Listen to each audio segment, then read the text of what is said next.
Most men think their testosterone is low because of their age. No lad, it's the foods you're eating every single day. I have coached thousands of men to get world-class results. A lot of them came in saying they either had low test or did actually have low test. But when we remove these foods and add the ones that up regular testosterone, along with getting your lifestyle in check, you will notice your test increases. And on top of that, your libido is better, your mood is better, your energy is better, and you look better. It's just so good. So I guarantee you by the end of this video, you'll know the 10 worst foods ruin your testosterone. Plus, I'll give you real life examples from each one that you can actually understand. So we're gonna count down from 10 to 1 with the worst offender at the number 1 spot. So let's get into this. And before we do, if you actually want to include foods that boost your testosterone before you dive into these, just DM me the word test recipes and I'll send you over a recipe book with 20 high protein, high testosterone boosting recipes. It sounds weird, but I've actually copyrighted the images. We made these recipes. It took us forever because I am the messiest person in the world with food. So you don't want to know how long it took us to whip these up and get them like photography well done. I'll show it photography well done in like a good photogenic position. Joseph will flash this cookbook up on screen. It looks insane and you're gonna get so much value from it. Number 10, I hate to say it, but it's alcohol, especially binge drinking. Science backs, as much as I wish it didn't, it drops your testosterone for 24 to 48 hours. It destroys your sleep and spikes your cortisol. And what you'll notice is if you drink on a Saturday night, you don't feel right to Thursday. Like that's me being honest, if you're getting drunk. Beer, especially binging on it, will do you in. Anything where you're having spirits and an energy drink, an absurd amount of caffeine. You know that feeling when you're lying in bed and you're after a night out, your heart feels like it's going to explode because you had that many vodka Red Bulls. It's insane. Then you've got the likes of like cocktails, which are loaded in sugar, loaded in calories. So not only do they lower your test levels, but they're also going to impact your overall calorie basis. Not ideal. And a bottle of wine at the weekend, probably a bit much. So regulating your alcohol, you don't need to cut it out. But if you're not the sort of person that can have just 2 to 3 beers, you're shooting yourself in the foot. I think the best way to call this is no alcohol is always best. But in reality, if you're drinking enough to get drunk, you're sort of hindering your testosterone levels. I hate to be the bearer of bad news. I just follow the research, see the studies. I also look at test levels all the time with people. Clear example here. I love a beer with the boys as much as the next man, but just trying to have a standard, I think that's the best way to do it. So like I'll drink once every 3 weeks and have like 5 or 6 beers. That's all I need. I think a lot of people use alcohol as like a confidence booster, when in reality, you just need to get settled in your own skin. Number 9, a low-fat diet. Not exactly a one-off food, but science shows that if you are having low cholesterol, you're having low saturated fats, you're removing too much fats like monounsaturates in your diet in general, you're really shooting yourself in the foot whenever it comes down to building your testosterone. So in overall, this maybe isn't like one-off food, but just having like low-fat everything, like low-fat yogurt, low-fat cheese slices, low-fat this, low-fat this. It's just a case of these are buzzwords that used to be used mainly in the 70s, like a low-carb diet, or sorry, a low-fat diet in like the 70s, like Arnold's time, was like a major thing. I think that's why low-fat milk even came into play. It's like, it was a buzzword. It's just like high protein now, low-fat ready meals, all this sort of stuff came into play then. And as a result, that's sold because people thought consuming fat made you fat. It doesn't. It actually regulates your hormones, builds muscle, and puts you in a better position long term. Anything marketed as like diet usually is not going to be the best for you, or zero fat, not ideal. It's a buzzword. Number 8, I'm being a bit of a hypocrite, but if you can guess, it's too much caffeine. If you're having way too many energy drinks, science does back, and you can see it all the time. People are running on fumes. Too much caffeine spikes your cortisol. It's going to lower your test levels massively over time. A really good example is if you cannot go a couple of days without caffeine, you're probably running on it a bit too much, and a detox would be very beneficial because it would reset you and allow you to come down to a lower baseline. Some people are like, no.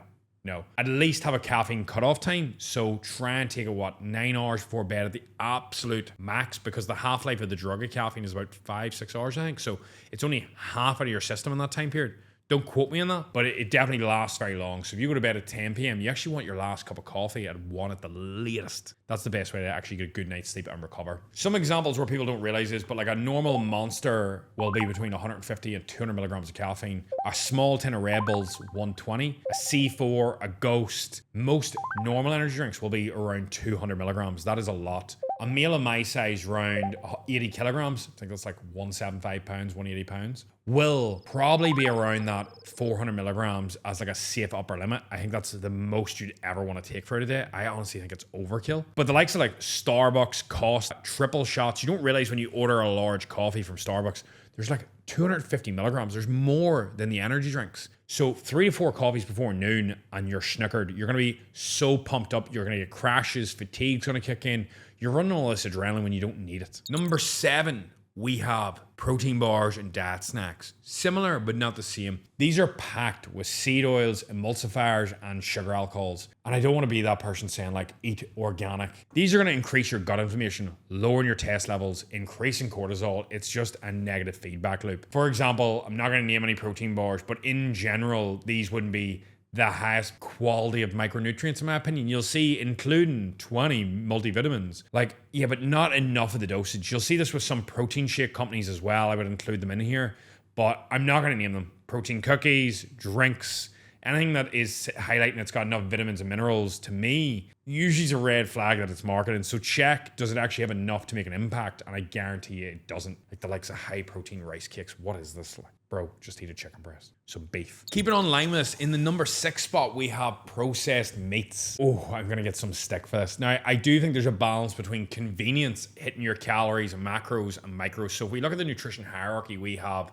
down here, we have calories, macros, micros, nutrient timing, and subs. That's sort of the order of this. There is more to it, but I think this is a nice way to do it. So if you're struggling to hit your calories, your macros, this is a good way to do it. But as you move up the levels, just like in Super Mario, it can get a little bit more difficult. But if all you're eating is processed meats, these usually have poor quality fats, full of preservatives, lots of inflammation in your bowel, and it can overall impact you. Now, I'm talking about the stuff like if you're having hot dogs all the time. I don't mind if you're having a packet of chicken here and there, but we're talking like hot dogs, pepperoni, foods that are super processed. Like, you know, when you eat them, you can tell. Like the difference between a processed chicken breast and one that is actually more organic. Now, organic is actually a bit of a touchy subject because usually it's the same food. It's just price difference, being very, very transparent. A lot of these companies just use that as marketing. But what I'm talking about is those types of foods you eat and you're like, this, I know this is not really the full shebang. You just tell. It's like, as I said, like cheap sausages, bad deli meats that you can just sense it. Like, it's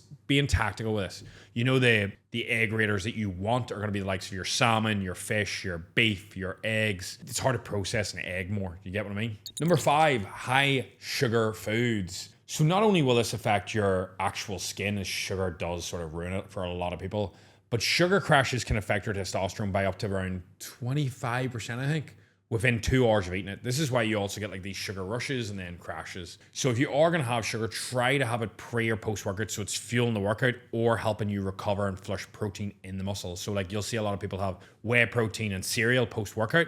Good time period because it's going to pretty much instant, going to open up the muscle. Glycogen goes in, protein goes in for recovery. And then similar sort of thought process whenever you're fueling up prior to a session with sugar. If you have like a donut, a Krispy Kreme, some sweets, that glycogen, that carbs, that glucose, that sugar is used pretty much instantly to support your workout. But we're talking about sitting on the sofa here, having a fizzy drink of like 150 calories, some sweets, some donuts. These random sugar spikes, not timed, are not going to be ideal for your testosterone levels. So I would advise cutting these out as they will over time impact it. You would swear some of these are common sense, and this is where number 4 comes in even more. Fried foods. Look, backing this on science, I don't even need to tell you, fried foods are bad for you, but pretty much oxidized oils cause inflammation. This affects your lytic cells, which is pretty much like, I try and break this down as simple as possible. My dissertation in university was on lytic cells, barely pronounce it. Pretty much vitamin D producing more testosterone for your lytic cells in your bojangles. If you're not looking after this and you're eating too much fatty foods, like actual like it's going to impact you massively. Like examples, this is too many McDonald's. Like, do you even need me to explain this? Like having too much processed, high fatty fried foods like KFC. So, but it's common sense, but common sense ain't all that common, as we know. Like everything, I don't think you have to cut it out for life, but if you're eating it most days, it will wreck your testosterone. Even on a bulk, it will impact you. Although you'll get micronutrients, it's not ideal. Leading into number 3, we have another layer, which you're going to think, what? Ultra processed foods. Like these ruin your gut health. The inflammation will run rad everywhere, and overall it'll ruin your insulin sensitivity, in my opinion. Now I don't think ruin's the right word, but it will impact it. They're all tied to per testosterone, all these things, higher cortisol, per recovery.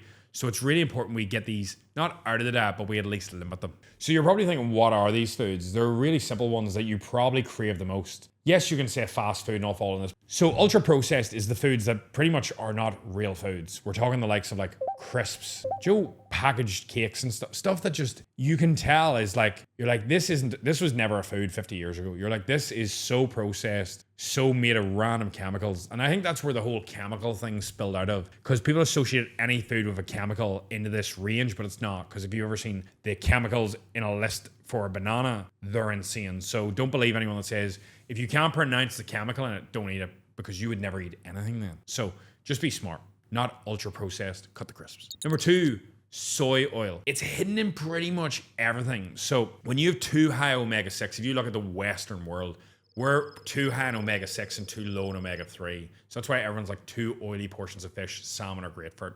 Too high omega will give you chronic inflammation. It'll lower your test and your sperm quality. So no children for you, Junior. Examples of this are sort of flowing in that as well. Like too much supermarket sauces. I know you're thinking the ketchup, like it's getting me, but the likes of fast food chips, the salad dressings, a lot of this is like sauces. And this is why you want to cook in as much spices, like what's the other word? Spices and seasonings. I almost forgot about it.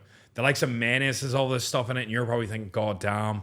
You'll see a video on my Instagram how to make your own mayonnaise. Sounds very dirty, but true. And you're probably thinking like, well, what's the story here? It's in pretty much all takeaways, and you can see the general thing where this is, and it leads into the number 1, which has the biggest social media traction from a certain group of individuals. It's seed oils, and they are right. Like the canola, the sunflower, the rapeseed, the soybean. A small amount of these is not the end of the world. It's the same people that are saying you can't eat our plastic containers. They are technically right. Like this is backed by science to not be good for your test levels. It's simple as that. But what you want to do is you just want to limit it. That is what we want to do. You don't want to be eating these all the time. It's like if you were eating these all the time, cut them in half, then down to quarter, slow and steady over time, rather than trying to go cold turkey, excuse the pun, will massively help. The reason these seed oils are bad for you is because they downregulate your testosterone, because they affect them lytic cells in your bojangles. They affect your insulin response. And in reality, they do just rise up inflammation. This is why I think when you eat good, like the natural rules, you eat healthy, organic foods,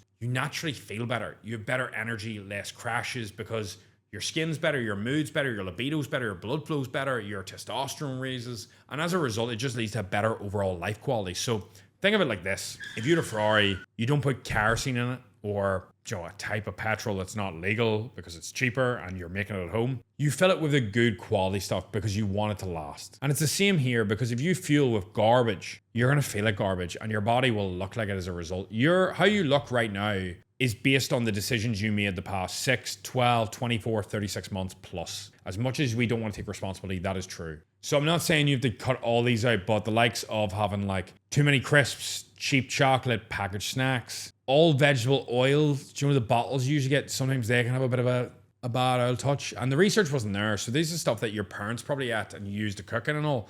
But we now have the research, so it makes sense. So there's a lot of foods that do kill your testosterone, being honest, or at least negatively impact it. So just limiting these and being aware of them. You don't need to cut them out. I love a bit of fast food more than anyone. Especially like I've got a shoot in 10 days. Like I'm going to have a cheesecake. I'm going to have something really dirty. But I'm not going to have it every day. There's a balance. If you want higher test levels, just drop me a DM and I'll send that test recipes on Instagram over to you. It'd be an absolute pleasure to help you.